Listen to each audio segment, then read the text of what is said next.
Dear student, welcome to all. जैसा कि आप लोग जानते हैं कि इससे पहले हम लोग क्लास 10th की बायोलॉजी पढ़ रहे थे।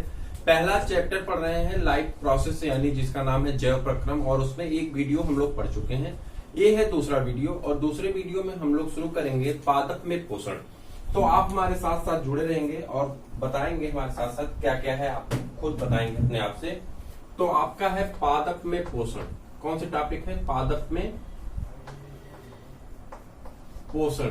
अब पादप में पोषण की अगर हम बात करते हैं तो पादप में पोषण, इसके पहले हम लोग पोषण टॉपिक पढ़ लिए थे और उसमें बताए थे कि न्यूट्रिशन को यानी न्यूट्रिएंट को लेने की जो क्षमता होती है उसी को क्या कहते हैं? पोषण कहते हैं। यानी पोषक तत्वों को ग्रहण करने की क्षमता को क्या कहते हैं? पोषण कहते हैं। तो पोषक तत्वों को ग्रहण करने की क्षमता को क्या कहते हैं? पोषण कहते हैं। आप पोषक तत्व कौन कौन से होते हैं? जैसे कार्बोहाइड्रेट है, प्रोटीन है, विटामिन है, मिनरल है, फैट है, वस्तु, ठीक है। तो इन्हीं को ग्रहण करने की जो क्षमता होती है उसी को हम क्या कहते हैं? पोषण कहते हैं। पादप में पोषण कैसे होता है इसको पढ़ना है, साथ में उससे संबंधित कुछ महत्वपूर्ण उसके तथ्यों को पढ़ना है। तो आप जानते हैं पादप कैसे होते हैं। पोषण दो प्रकार का होता है। फिर से एक बार देखते हैं, पोषण कितने प्रकार का होता है? पोषण आपका दो प्रकार का होता है। कितने प्रकार का? दो प्रकार का।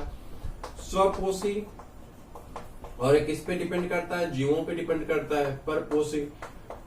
स्वपोषी जो पोषण होता है वो किस पे निर्भर करता है? स्वपोषी पोषण जो होता है ये हरे पौधों में पाया जाता है, मैंने आपको पहले वीडियो में बताया था। और जो परपोषी होते हैं वो सभी किस में पाए जाते हैं? जंतुओं में पाए जाते हैं। ठीक, यह हरे पौधे तथा कवक में पाया जाता है। सॉरी, ये स्वपोषी जो होता है हरे पौधे, कुछ बैक्टीरिया में पाया जाता है, कुछ बैक्टीरिया में पाया जाता है, ठीक है। और क्या होता है? स्वपोषी है ना। तो स्वपोषी का अर्थ होता है स्व मतलब खुद से, और पोषी मतलब प्रिपेयर करने वाला या बनाने वाला, यानी ऐसा जीव जो अपना भोजन खुद से बना लेता है उसे हम लोग क्या कहते हैं? स्वपोषी कहते हैं। ऐसा जीव जिसकी ये क्षमता होती है कि वो अपना भोजन खुद से बना ले उसे हम लोग क्या कहते हैं? स्वपोषी कहते हैं। और परपोषी ऐसे जीव जिसमें खुद से पोषण करने की क्षमता या खुद से अपने पोषक तत्व बनाने की क्षमता नहीं पाई जाती है, उन्हें हम लोग क्या कहते हैं? परपोषी कहते हैं। स्वपोषी जो होते हैं वह प्रकाश संश्लेषण के द्वारा अपने भोजन को बनाते हैं। कैसे बनाते हैं? प्रकाश संश्लेषण के द्वारा अपने भोजन को बनाते हैं। संश्लेषण द्वारा अपने भोजन को बनाते हैं। तो बात आती है प्रकाश संश्लेषण क्या होता है, तो अगली हेडिंग आपकी हो जाती है प्रकाश संश्लेषण। प्रकाश संश्लेषण में आप लिखते हैं कि प्रकाश संश्लेषण वह प्रक्रिया है जिसमें हरे पौधे प्रकाश की उपस्थिति में कार्बन डाइऑक्साइड, पानी तथा सूर्य की लाइट की उपस्थिति में यानी यूवी लाइट और क्लोरोफिल की उपस्थिति में अपना भोजन यानी ग्लूकोज बनाते हैं। क्या बनाते हैं? ग्लूकोज बनाते हैं तथा ऑक्सीजन गैस निकलती है। इसी प्रक्रिया को हम लोग क्या कहते हैं? प्रकाश संश्लेषण कहते हैं। प्रकाश संश्लेषण वह प्रक्रिया है जिसमें हरे पौधे अकार्बनिक तत्वों कार्बन डाइऑक्साइड, पानी की सहायता से तथा सनलाइट की उपस्थिति में यानी प्रकाश की उपस्थिति में, सूर्य के प्रकाश की उपस्थिति में, क्लोरोफिल की उपस्थिति में अपना भोजन यानी ग्लूकोज तथा बनाते हैं तथा ऑक्सीजन गैस निकलती है। इस प्रक्रिया को क्या कहते हैं? प्रकाश संश्लेषण कहते हैं। यह प्रकाश संश्लेषण की प्रक्रिया किस प्रकार से होती है वही हमको पढ़ना है। यहाँ पे डायग्राम बनाया गया है, तो हम लोग डायग्राम को समझेंगे, फिर समझेंगे कि ओपन स्टोमेटा और क्लोज स्टोमेटा क्या होता है। आप अपने टॉपिक में देखेंगे तो वहां पे मिल जाएगा। ठीक, तो इतना पढ़ने के बाद हमारा टॉपिक क्या होता है? कंप्लीट हो जाता है। तो प्रकाश संश्लेषण के लिए अब यहाँ पे देखिए जो कच्चा पदार्थ है प्रकाश संश्लेषण, जैसे आपसे कह दिया जाए कि खाना आप भी बनाते होंगे, होटल में भी बनता है और बहुत सारे लोग बनाते हैं। तो खाना बनाने के लिए जो मेन चीजें हैं, चाहे वो गैस पे बने, चाहे चूल्हे पे बने, चाहे वो लकड़ी जला करके बने, चाहे वो जो है इंडेक्स से बने, तो कहीं ना कहीं जो भोजन बनता है उसके लिए जो कच्चा पदार्थ होता है वो कच्चा पदार्थ आपका दाल है, चावल है, ठीक है, ये है। उसी प्रकार से आटा है। यहाँ पे जो कच्चा पदार्थ है वो कौन है? तो रॉ मटेरियल आपसे पूछा जाता है कच्चा पदार्थ कौन है, तो आप कहें कार्बन डाइऑक्साइड है। और कौन है? पानी है। साथ में जो ईंधन है, ईंधन कौन है?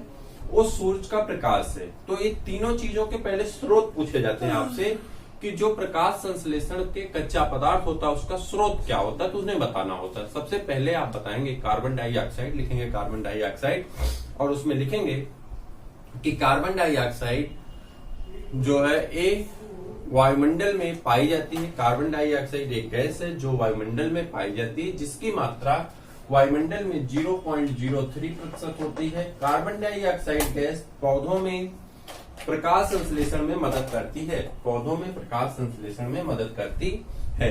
कार्बन डाइऑक्साइड हमारी शरीर से उत्सर्जित भी होती है, मनुष्य द्वारा या जंतुओं द्वारा उत्सर्जित की जाती है यानी निकाली जाती है, जबकि ऑक्सीजन को हमारे द्वारा ग्रहण किया जाता है जब आप बड़ा करना चाहते हैं तब। नहीं तो बहुत छोटे लाइन में लिखना है, कार्बन डाइऑक्साइड या वायुमंडल में पाई जाती है, जिसकी मात्रा कितनी होती है 0.03% होती है। यही कार्बन डाइऑक्साइड को पौधों द्वारा अवशोषित किया जाता है, जो कि अवशोषण कहाँ से होता है, स्टोमाटा से होता है। कहाँ से होता है, स्टोमेटा से, जिसे हम रंध्र कहते हैं। क्या कहते हैं, स्टोमेटा। पत्तियों के ऊपर छोटे छोटे छिद्र पाए जाते हैं जिसे स्टोमेटा कहते हैं, जिसे हिंदी में रंध्र कहा जाता है। तो रंध्रों द्वारा इसे क्या कहते हैं, रंध्रों द्वारा इसे क्या किया जाता है, अवशोषित किया जाता है। रंध्रों द्वारा क्या किया जाता है, अवशोषित किया जाता है। क्लियर। तो प्रकाश संश्लेषण में जो कच्चा पदार्थ पहला था कौन था, कार्बन डाइऑक्साइड। वो कहां से आ गया, तो आप बता सकते हैं वायुमंडल में पाया जाता है, जिससे रंध्रों द्वारा अवशोषित कर लिया जाता है। दूसरे की बात आती है पानी कहां से मिलता है। तो पौधों में हम पानी, जब आप घर पे पौधा लगाए होंगे तो अपने गमले में जब आप पानी डालते हैं तो उसके मिट्टी में डालते हैं, ठीक है, नीचे गमले की जड़ में। तो यहाँ पे खाद उर्वरक तत्व तो कुछ डालते हैं, जैसे कि जैविक खाद होगी या रासायनिक खाद होगी, उसे डालते हैं। तो उसे डालने के बाद क्या काम करते हैं आप, देखते हैं कुछ देर के बाद पौधे की जो जड़ होती है, आप सुबह पानी डालते हैं, शाम तक यहाँ पे मिट्टी फिर क्या हो जाती है, ऐसी लगती है जैसे कि इसको पानी की आवश्यकता है, मिट्टी सूख चुकी है। यानी जो मिट्टी में पानी डाला गया वो पानी कहाँ गया, तो पानी आपका कहाँ गया, पत्तियों तक चला गया। कहाँ चला गया, पत्तियों तक चला गया। और उसे ले जाने का काम कौन करता है, जाइलम करता है। कौन करता है, जाइलम ऊतक होता है, जिसके बारे में आपने क्लास 9th में पढ़ा है। ऊतक जब पढ़ रहे थे आप, तो ऊतक के चैप्टर में आपने जाइलम ऊतक को और फ्लोएम ऊतक के बारे में चर्चा की है और पढ़े भी हैं आप। तो जाइलम ऊतक का काम होता है कि पौधों में पानी को और मिनरल को यानी खनिज पदार्थों को ट्रांसपोर्ट करता है, जड़ों से ले जाकर के कहां तक पहुंचा देता है, पत्तियों तक पहुंचा देता है। अब यहाँ पे एक कंफ्यूजन ये क्रिएट होती है कि सर जब फल गिरता है, आप पूछ सकते हैं, जब सर फल गिरता है तो ऊपर से नीचे आ जाता है, पत्ती गिरती है तो ऊपर से नीचे आ जाती है, ठीक है। कोई चीज हम ऊपर से छोड़ दें तो नीचे आ जाता है। और इसे फिजिक्स वाले सर बता रहे थे कि इसे जो है क्या कहते हैं, गुरुत्वाकर्षण बल कहते हैं। यानी पृथ्वी के अंदर गुरुत्वाकर्षण बल होता है जो किसी भी पदार्थ को नीचे की तरफ खींच लेता है। तो फिर ऐसा कौन सा बल है जो ये काम कर रहा है कि पानी को ऊपर ले जा रहा है। आपका क्वेश्चन जायज है। तो इस क्वेश्चन को आप बताएंगे कि यहाँ पे क्या होता है कि इवेपोरेशन होता है। इवेपोरेशन नहीं बल्कि इसे ट्रांसपीरेशन कहते हैं। वाष्पीकरण, हिंदी में तो दोनों को वाष्पीकरण ही कहते हैं, इंग्लिश के अगर टर्म में चला जाए तो इसे ट्रांसपीरेशन कहते हैं। और इवेपोरेशन दो अलग अलग टर्म है। इवेपोरेशन का मतलब होता है खुले वातावरण में कहीं पानी है और गर्म होकर के भाप बन के उड़ जाता है, उसे क्या कहते हैं, इवेपोरेशन कहते हैं। जबकि पत्तियों से पानी का भाप के रूप में उड़ना क्या कहलाता है, ट्रांसपीरेशन कहलाता है। क्या कहलाता है, ट्रांसपीरेशन कहलाता है, ट्रांसपीरेशन कहलाता है। अब क्या हुआ कि पत्तियों में यहाँ पे जो पानी था वो पानी भाप बन के उड़ गया। जब वो भाप बन के उड़ गया, पत्तियां गर्म हुई, जैसे आपके शरीर से पसीना निकलता है उसी तरह पत्तियों से भी पानी निकलता है। तो पत्तियों से पानी भाप बन के उड़ गया। तो उस पानी की यहाँ पे कमी हुई, तो ये पानी की कमी हुई तो दूसरे वाले सेल से उसने ले लिया। इसकी कमी हुई तो इसने तीसरे वाले से ले लिया। इस प्रकार से पानी नीचे से पुल द्वारा मतलब खींचा जाता है। और जब खींचते हैं तो ऐसे चैन के रूप में खींचता हुआ पानी, आप घर पे पूछेगा राहट क्या होती है तो जो बुजुर्ग लोग होंगे बताएंगे। तो चैन ऐसे चलती थी, तो चैन में क्या होता है, बाल्टी से पानी नीचे से आ जाता था कुएं से। तो उसी तरह से पानी जो है खींचा, ऊपर से खींच रहा है, तो खींच रहा है तो नीचे वाला ऊपर की तरफ बढ़ता चला जाता है और पानी अवशोषित होता हुआ जाइलम ऊतक से कहां पहुंच जाता है, पत्तियों तक पहुंच जाता है। क्लियर। तो पानी कहां से मिलता है, मिट्टी से मिलता है। मिट्टी में उपस्थित पानी को पौधों द्वारा अवशोषित किया जाता है। तीसरा आता है सूर्य का प्रकाश। तो सूर्य का प्रकाश आपको कहां से मिलता है, तो आपको पता है सूर्य का प्रकाश, सपोज करिए कि यहाँ पे सन भगवान है, सूरज भगवान है, और ये सूर्य भगवान आपको क्या दे दिए, प्रकाश दे रहे हैं, ठीक है। तो ये सूर्य भगवान से आपका जो प्रकाश आ रहा है कि कहां से आता है, तो सूर्य भगवान के अंदर जो प्रकाश होता है आप जानते हैं किसमें होता है, नाभिकीय संलयन रिएक्शन चलता है। तो उसमें गैसों के आदान प्रदान से वहां पे ऊर्जा पैदा होती है।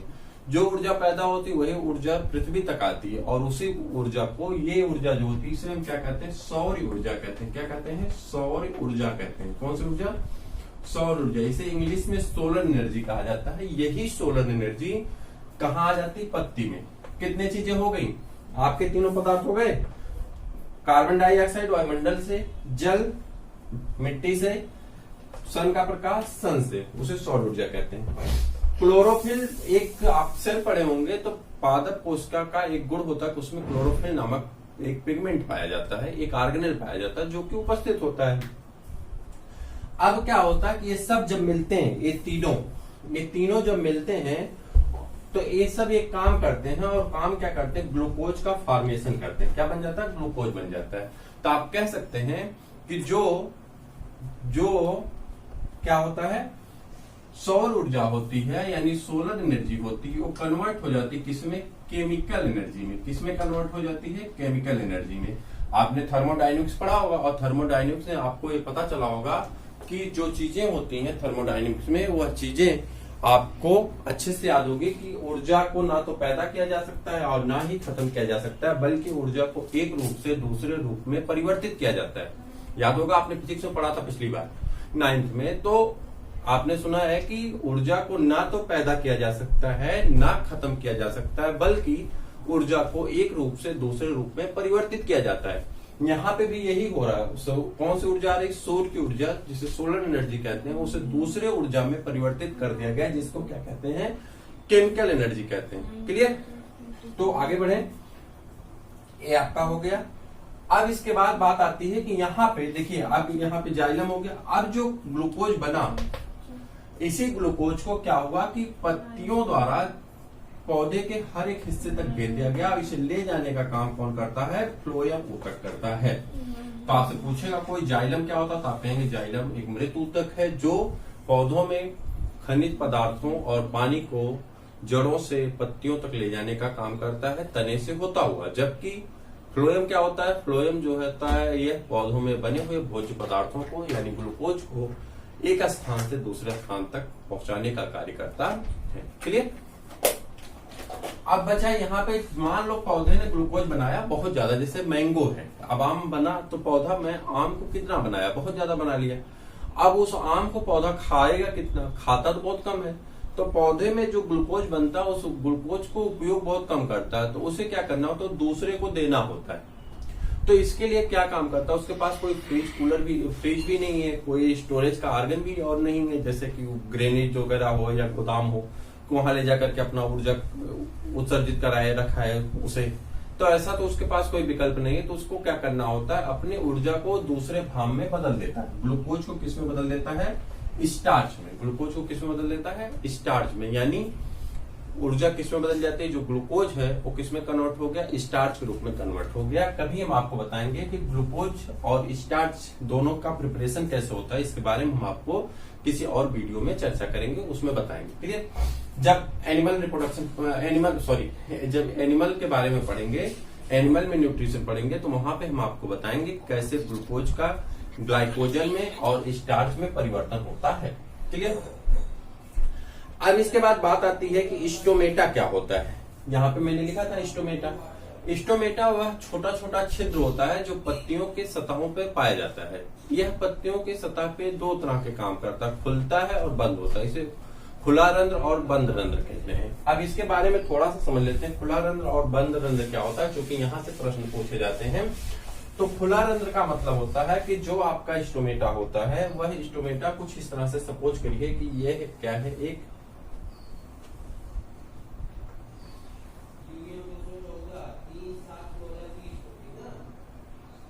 क्या है कि एक स्टोमेटा है।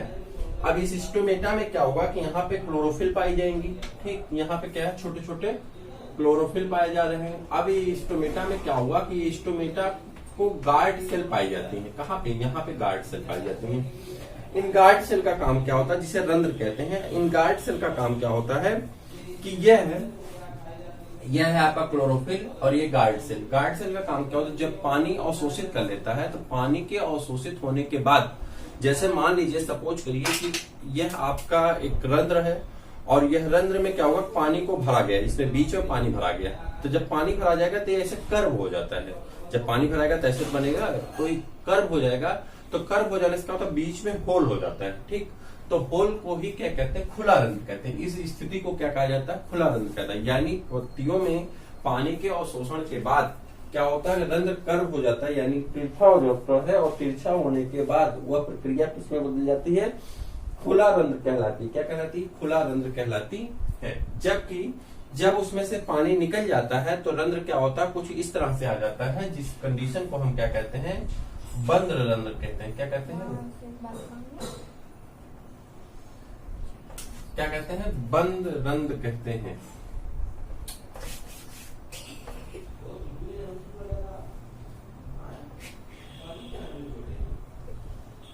ठीक, तो इसे क्या कहते हैं, बंद रंध्र कहते हैं। ठीक, तो यहाँ पे जो इसे कहते हैं खुला रंध्र और इसे कहते हैं बंद रंध्र। बंद रंध्र क्या होता है, पानी निकल जाता है। जब पानी निकल जाता है तो पानी निकल जाने के बाद यह क्या होता है, सिकुड़ जाता है। जैसे यहाँ पर पानी भरा हुआ था तो ये फूला हुआ था, और जैसे ही पानी निकल गया तो क्या हुआ, फिर पिचक गया, और पिचक जाने के बाद यह क्या हो गया, बंद रंध्र की अवस्था में आ गया। तो इस प्रकार से खुला रंध्र क्या होता है, पौधों के उसको क्या कहते हैं, छोटे छोटे छिद्रों द्वारा या पत्तियों के छोटे छोटे छिद्रों द्वारा पानी के अवशोषित करने से जब रंध्र खुल जाता है, जबकि पानी के निकल जाने से रंध्र क्या होता है, बंद हो जाता है। रंध्र कहाँ कहाँ पाए जाते हैं, आपसे पूछा जाएगा तो आप कहेंगे रंध्र पत्तियों में पाए जाते हैं तथा शाकीय पौधों में पाए जाते हैं। ऐसे पौधे जिनके तने कैसे होते हैं, मुलायम होते हैं, हरे होते हैं और लकड़ी का फॉर्मेशन नहीं होता है, उसे हम लोग शाकीय पौधे कहते हैं। जैसे बरसीम है, आपकी गेहूं है, धान है, ठीक, तो उनमें भी रंध्र पाए जाते हैं। ये पौधे तना हरा होता है। क्लियर, तो मुझे उम्मीद है कि जितनी चीजें आप पढ़े हैं आपको कंफर्म हो गया है। आप अपनी बुक में उसे पढ़ लीजिए, सब कुछ दिया गया है, आसानी से आपको समझ में आ जाएगा। अपने दोस्तों को शेयर करना ना भूलें। और यहाँ पे एक चीज और दी गई है, कुछ प्रैक्टिकल की चीजें वहां पे दी गई हैं, आप अपनी बुक में देखेंगे, एनसीईआरटी में तो मिलेगा। तो जो लोगों के पास एनसीईआरटी नहीं है वो लोग एनसीईआरटी ले लें, चूंकि एनसीईआरटी आप पढ़ते रहिए। वहां पे आप देखेंगे तो क्या होगा कि कुछ प्रैक्टिकल की चीजें दी गई हैं, जो प्रैक्टिकल चीजें आपको बाद में जब डिस्क्रिप्टिव क्वेश्चन कराए जाएंगे, मैंने विस्तृत क्वेश्चन कराए जाएंगे, तो विस्तृत क्वेश्चन में आपको उन सारी चीजों पे चर्चा की जाएगी और सभी चीजों को आपको बताया जाएगा जो आपके लिए हेल्पफुल होंगी। तो अभी परेशान होने की आवश्यकता नहीं। नेक्स्ट टॉपिक जो आपकी होगी वो होगी जंतुओं में पोषण, जिसके लिए आपसे हम लोग कल मिलते हैं। तब तक के लिए इजाजत दीजिए।